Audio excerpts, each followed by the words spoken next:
So ఇంకెన్నాళ్ళు wait చేస్తాం? So అంచేత రేపు వచ్చే నెల మరి మా బడ్జెట్ సమావేశాలు ఉన్నాయి. ఆ బడ్జెట్ సమావేశాల్లో కంపల్సరీగా పాల్గొవలసిన అవసరం ఉంది. ఈలోపు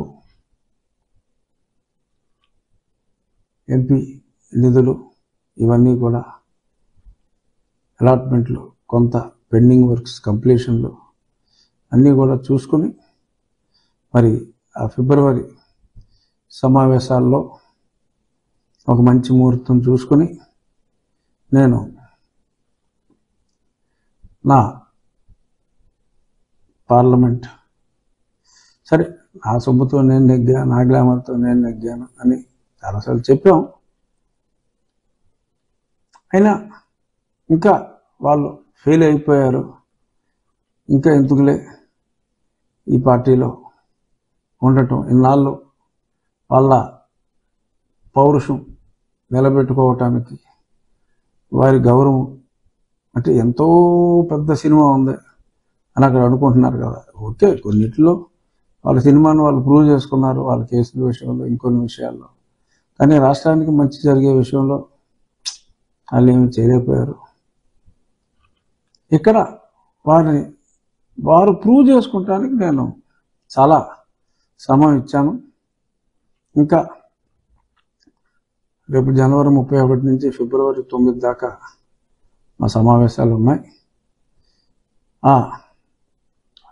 ఆ టైంలో మంచి, ఎందుకంటే ఒక రాజీనామా మరొక ఎన్నికకు మార్గం సుగమం చేస్తుంది కాబట్టి మంచి ముహూర్తం చూసుకుని నేను దైవాన్ని నమ్ముతాను.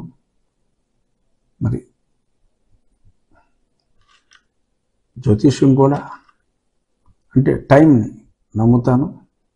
సో కాబట్టి సరైన సమయంలో February end of first week and before the end of second week మంచి ముహూర్తం చూసుకుని నేను ఈ యువజన శ్రామిక రైతు కాంగ్రెస్ పార్టీ నుంచి రాజీనామా చేసి అలాగే నా ఎంపీ పదవికి కూడా రాజీనామా చేసి అప్పటికి మరి మా నర్సాపూర్ స్థానం ఈలోపే తేలిపోతుంది. ఆ స్థానం ఏ పార్టీ కోరుకోవచ్చు. ఈ కూటమి ఆల్రెడీ ఉంది, తెలుగుదేశం, జనసేన.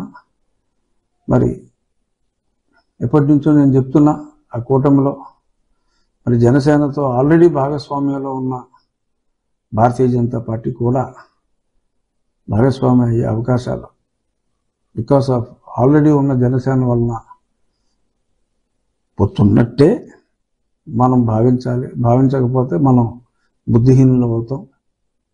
సో కాబట్టి అది కూడా క్లారిటీ అఫీషియల్గా శంఖంలో పోస్తానే తీర్థం కాబట్టి ఒక ఆయన అటో చెయ్యి ఇటో చెయ్యి కాకుండా ముగ్గురు చేతుల మీద చేతులు వేసుకోవటాన్ని మరి ప్రజలందరూ కోరుకుంటారు కాబట్టి అది త్వరలో జరిగిపోతుంది. ఆ తర్వాత నా రాజీనామా చేసి పార్టీకి కూడా రాజీనామా చేసి నేను కూటమి అభ్యర్థిగా నేను పోటీ చేసి ఆ సందర్భంగా నేను 4 సంవత్సరాలుగా మరి నా మీద సుమారు మన కోర్టులో అడిగాను, అసలు నా మీద ఎన్ని కేసులు ఉన్నాయో చెప్పండి రా బాబు అని. అప్పుడు చెప్పారు 16, 17 ఇదో లెక్క చెప్పారు. కోర్స్ అన్నిటిలోనూ మేము న్యాయస్థానం దగ్గర స్టేలు అప్పీల్ చేయడం జరిగింది. సరే, ఏదో పెద్ద కేసు రాజద్రోహం, మరియు రాజు నేను ద్రోహిని, మరి రాజద్రోహం కేసు కూడా పెట్టారు. అసలు రాజద్రోహం సెక్షన్నే ఎత్తివేయడం జరిగింది. సో మిగిలిన దాంట్లో అందులో కూడా బెయిల్ వచ్చింది. ఎప్పుడు నేను ఊరు వస్తానన్నా అప్పటికప్పుడు ఫ్రెష్గా ఏదో రకరకాల కేసులు పెట్టడం ఇటువంటివన్నీ జరుగుతున్నాయి. వీళ్ళే కంప్లైంట్ తీసుకుంటారు. ఆ పోలీసు వాళ్ళే. మినిస్టర్ ఒకడు ఉన్నాడు, అప్పట్లో మంత్రి, వాడు పంపిస్తూ ఉంటాడు క్యాండిడేట్లని, ఒక కంప్లైంట్ ఇచ్చిరా అని. ఒకేసారి అల్లూరి సీతారామరాజు ఆ రోజుల్లో మరి ఒకేసారి 2 పోలీస్ స్టేషన్లో కూడా మరి సంతకాలు పెట్టినట్టు వీళ్ళు ఒకేసారి 4 పోలీస్ స్టేషన్లో అదే స్క్రిప్ట్తో ఆ కంప్లైంట్లు ఇప్పిస్తూ ఉంటారు. ఏదేమైనా పవన్ కళ్యాణ్ గారు మా ఫేవరెట్ హీరో. ఎక్కడ నగ్గాలో కాదు, ఎక్కడ తగ్గాలో కూడా తెలియాలని చెప్పారు. మరి అందుకనే నేను కొంచెం ఈ కేసుల బ్యాక్గ్రౌండ్లో సంయమనం పాటించా. సో మనదనే టైం కోసం ఎదురు చూసా. ఇప్పుడు నెగ్గాలి కనుక తగ్గవలసిన టైంలో తగ్గాం. ఇప్పుడు నెగ్గవలసిన టైంలో తగ్గేదే లేదు. సో కాబట్టి నేను రూల్స్ని ఫాలో అవ్వండి అని కేవలం ఏదైతే సుప్రీంకోర్టు జడ్జిమెంట్లు ఉన్నాయో, ఏదైతే న్యాయ సంహితలో ఉందో ఆ రూల్స్నే ఫాలో కావాలి అని చెప్పి అడగాల్సిన దుస్థితి ఈ పనికిమాలిన ప్రభుత్వం వలన వచ్చింది. మరి అందుకని మరి గతంలో ఇదే ఆర్డర్ జస్టిస్ మానవేంద్ర రాయ్ గారు అటువంటి మంచి ఆర్డర్లు ఇచ్చేవాళ్ళని ఇక్కడ ఉంచరీళ్ళు వీరిని ట్రాన్స్ఫర్ చేయించుకున్నట్టుగా ఉన్నారు పట్టుబట్టి. దురదృష్టం.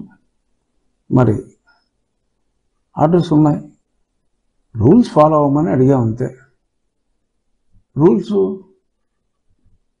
ఫాలో అవ్వమని అడిగితే దానికి కూడా ఎవరో రెడ్డి, మహేశ్వర్ రెడ్డి మరి నిన్న కోర్టులో అసలు ఈ కేసులేమి ఇప్పుడేమి కేసులు లేనప్పుడు ఇటువంటి వాటిని ఎందుకు ఎంటర్టైన్ చేయాలి అంటే ట్రాక్ రికార్డ్ అమ్మా. అక్కడ ట్రాక్ రికార్డు దైదులురా బాబు మీ ట్రాక్ రికార్డు. నా మీద 16 కేసులు ఏదో పెట్టారు కదా, ఎందుకు పెట్టాల్సి వచ్చింది? అన్నీ ఒకటే. 153A ఎవరి మధ్యలో తెచ్చిపెట్టారండి. అరే అన్ని కులాలని అన్ని మతాలని నా అంతగా గౌరవించేవాడు ఈ రైకాపా పార్టీలో ఒకడైనా ఉన్నాడా? అటువంటి నా మీదే నేను కొన్ని కులాలకు కొన్ని మతాలకు వ్యతిరేకనని చెప్పి అన్యాయంగా కేసులు పెట్టారే. సరే అవన్నీ కూడా మరి బిలో 7 ఇయర్ సెక్షన్లే. సో కాబట్టి వాటివన్నీ నోటీస్ తప్ప అంతకంటే ఏం చేయకూడదు. ఉన్న రూల్సే ఫాలో అవ్వమన్నాం. దేశద్రోహం కేసు లేదు. ఇప్పుడు నా చుట్టూ మీడియా అందరూ ఉండాలని కూడా నేను మీడియాని కోరుకుంటున్నా. ఎవ్రీ మూమెంట్ ఎవ్రీ సెకండ్ టైమర్తో సహా నేను పబ్లిక్లో ఉన్నప్పుడు రికార్డ్ చేయించే ఫెసిలిటీ సిస్టమ్ నేను పెట్టుకున్నాను. మీడియాయే కాదు, మా ఫోటోగ్రాఫర్లు కూడా ప్రతి క్షణం వీడియో తీస్తారు. తప్పుడు కేసులు పెట్టడానికి అవకాశం లేకుండా నా వంతు జాగ్రత్తలు, ఎందుకంటే మా బంగారం మంచిది కాదు కాబట్టి, మా ప్రభుత్వం అలాంటిది కాబట్టి నా జాగ్రత్తలు నేను తీసుకుంటాను. ఎందుకంటే చాలామంది మిత్రులు నాకు ఫోన్ చేసి సార్ వీళ్ళు వరస్ట్ ఫెలోస్ అండి అని, కొంతమంది ఇంకొన్ని వరస్ట్గా మాట్లాడారు అనుకోండి, అవి మనం మీడియా ముందు చెప్తే బాగోదు. సో రాజుగారు మీరు రావక్కర్లేదు, అవసరం ఏముంది అన్నా కూడా నేను నెగ్గాల్సిన సమయం వచ్చింది కాబట్టి, తగ్గాల్సిన సమయం అయిపోయింది కాబట్టి నేను రేపు ఉదయం 10:30కు రాజమండ్రిలో ల్యాండ్